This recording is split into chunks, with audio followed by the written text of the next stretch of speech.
ఆంధ్రప్రదేశ్లో అసలే కులాల కుంపట్లు, అసలే మతాల పిచ్చి. నువ్వు కమ్మన, రెడ్డ, కాప, దళిత, బీసీఆ అన్ని తిట్టుకునే ఆంధ్రప్రదేశ్లో ఇటువంటి వాడు వచ్చి ఈ విధంగా చేస్తే దాన్ని వైసీపీ పార్టీ సపోర్ట్ చేస్తే ఇంకా జగన్ హే రామ్ అని జగన్ స్టార్ట్ చేశాడు కదా. మరి ఇతను రామునే తిట్టాడు జగన్. మీరు సపోర్ట్ చేయాల్సిన అవసరం ఏంది రావణ్కి? అంబటి రాంబాబు ప్రెస్ మీట్ పెట్టి ప్రశ్నించే గొంతు, ఏం ప్రశ్నించే గొంతు? ఎవరిని ప్రశ్నించారు? పవన్ కళ్యాణ్ చెప్పు దెబ్బలు కొట్టే అని అనలేదా? పవన్ కళ్యాణ్ ఏ సందర్భంలో చెప్పు దెబ్బలు కొడతా అన్నాడు? తన భార్యని, పిల్లల్ని, తన పెళ్లిళ్ళ గురించి మాట్లాడుతా అన్నాడు. రావణ్ ఏమన్నా పవన్ కళ్యాణ్ తిట్టాడా? తన పెళ్లిళ్ళ గురించి వైసీపీ నేతలు కామెంట్ చేస్తే నీకెందుకు చెప్పు దెబ్బలు కొడతా అని తన పెళ్లి గురించి, భార్య గురించి, పిల్లల గురించి మాట్లాడితే అన్నాడు. సరే, పవన్ కళ్యాణ్ తిట్టుకో, మా హిందూ మతం ఏం చేసింది? ఇప్పుడు కొద్దిమంది అంటారు రాధా మనోహర్ దాస్ కనుక తప్పుగా మాట్లాడుంటే కేసులు పెట్టాలి. పెట్టొచ్చు ఎక్కడైనా. ఇక్కడ కాకపోతే వేరే రాష్ట్రాల్లో పెట్టండి, కాంగ్రెస్ గవర్నమెంట్ ఉంది కదా. సరే, కూటమి ప్రభుత్వం పెట్టదు, వేరే దగ్గర పెట్టండి, కేసులు పెడతారు కదా. మీరు ఇక్కడ ఒక విషయాన్ని గుర్తుంచుకోవాలి. నుపూర్ శర్మ మనకు గుర్తునే ఉంటుంది. Nupur Sharma, we respect Islam, we respect Christianity, we respect Muhammad ప్రవక్త, వీ రెస్పెక్ట్ జీసస్. ఎవరే మతం గురించి తప్పుగా మాట్లాడినా తప్పే. ఎవరు మాట్లాడవద్దు, దయచేసి హిందువులు కూడా మాట్లాడొద్దు. రావణ్ అనే వ్యక్తి, జోసెఫ్ అనే వ్యక్తి కులాల మధ్య, మతాల మధ్య చిచ్చు పెట్టాలనుకున్నాడు కాబట్టి మాట్లాడాడు.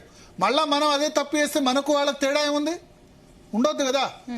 నుపూర్ శర్మ ఎవరో ఒకళ్ళు శివుని గురించి అసభ్యకరమైన కార్టూన్ వేశారని చెప్పి ఆమె ఇంకో మతానికి సంబంధించిన దేవుణ్ణి దూషించింది, దైవ దూషణకు పాల్పడిందని చెప్పి భారతీయ జనతా పార్టీ ఆమె సస్పెండ్ చేసింది. ఆమె మీద దేశవ్యాప్తంగా 100 కేసులు ఫైల్ అయినాయి. అప్పుడు సుప్రీంకోర్టు నువ్వు దేశానికి మచ్చ తెచ్చావని ఆమె అంది. రాజా సింగ్ సేమ్ అటువంటి తప్పు ఇక్కడ చేశాడు హైదరాబాద్ లో. చేస్తే అప్పుడున్న ప్రభుత్వం పీడీ యాక్ట్ పెట్టింది, బీఆర్ఎస్ ప్రభుత్వం. సేమ్ ఇతర మతాలకు సంబంధించిన దేవుణ్ణి దూషణ చేస్తే పెట్టింది పీడీ యాక్ట్. పీడీ యాక్ట్ అంటే prevention of detention act.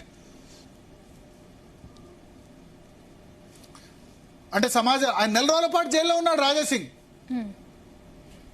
So మరి జోసెఫ్ చేసింది ఏంది? వేల మంది సమక్షంలో పవన్ కళ్యాణ్ అంటే పవన్ కళ్యాణ్ అట్లా చేయలేదా, ఇట్లా మాట్లాడలేదా, ఏ సందర్భంలో మాట్లాడే కూడా చూడాలి కదా. ఇప్పుడు ఎవరైనా వెళ్ళి రావణ్ని తిట్టారా, జోసెఫ్ని ఏమైనా తిట్టారా? పవన్ కళ్యాణ్ ఒక్క మాట అన్నా దళిత క్రిస్టియన్లకు వ్యతిరేకంగా మాట్లాడా? నేను సపోర్ట్ ఇవ్వ అన్నాడా? నేను దానికి వ్యతిరేకం అని చెప్పాడా? మరి ఎందుకు లేనిపోని అతను శత్రువుగా చేయడం? పవన్ కళ్యాణ్ ఏమైనా చెప్పాడా? చెప్పలేదు కదా. మీకు దళిత క్రిస్టియన్లకు రిజర్వేషన్స్ కావాలంటే డెఫినెట్ గా ఫైట్ చేయండి, నో ప్రాబ్లం. రాజ్యాంగ పరిధిలో ఇంతకుముందు ఇవ్వలేదు, ఇప్పుడు కోర్టులో కేంద్ర ప్రభుత్వం ఫైట్ చేస్తే వస్తుంది. దాన్ని పవన్ కళ్యాణ్ మీద నోరేసుకోవడం కాకుండా ఇవన్నీ ఈ చెత్త అంతా మాట్లాడనే ముందు తెలిస్తే కానీ ఇప్పుడు బయటకు వస్తున్నాయి. రావణుడి 10 తలల్లాగా ఒకటే తలకాయ ఉంటుంది అనుకుంటాం. అతని ఏమంటారు, అతని నిజ స్వరూపం ఏందో ఇప్పుడు బయటకు వస్తుంది. ఇటువంటి వాళ్ళని వైసీపీ సపోర్ట్ చేసి, నేను మొన్న ఎందుకు సపోర్ట్ చేస్తుంది ఇండైరెక్ట్ గా, ఇక డైరెక్ట్ గా జగన్ దిగాడు, అంబటి రాంబాబు దిగాడు. ఇక హే రామ్ ఈ వైసీపీకి దేవుడే బుద్ధి కల్పించాలి.